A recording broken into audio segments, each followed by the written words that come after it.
Today we celebrate the feast of Pentecost, the outpouring of the Holy Spirit on our Blessed Mother and the apostles, the disciples of the early church. We often call this the birthday of the church, so a special day celebrating the great beginning of the church, one of the beginning points of the church.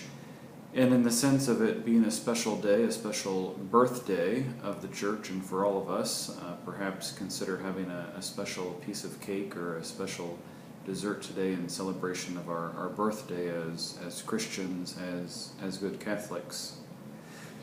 On this day of recalling Pentecost, that first birthday of the church, a special day perhaps to recall personal events in our own personal lives of the Holy Spirit, looking back, knowing and seeing, recalling the experience of when the Holy Spirit was felt strongly in our hearts and in our souls, to give thanks for those times, and also to allow those past times and this current day, this current second, to be a time of new inspiration and new zeal, new courage, new wisdom, by the promptings of the great Holy Spirit.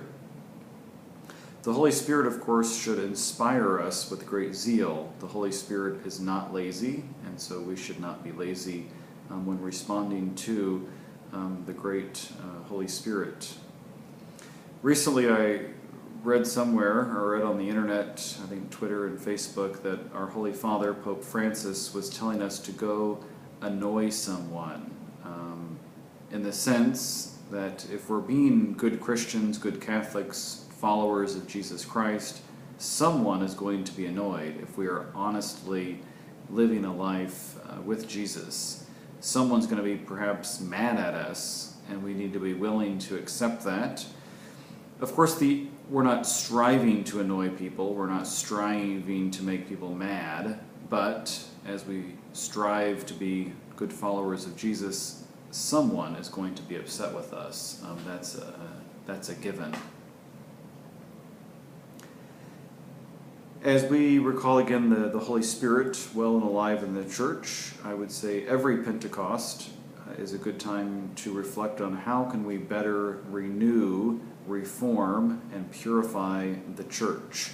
First of all, our personal lives, perhaps the sacrament of confession and good prayer life, but even in the larger church, in your personal parish and the worldwide universal church, how can we allow the Holy Spirit to help us renew, reform, and purify the church?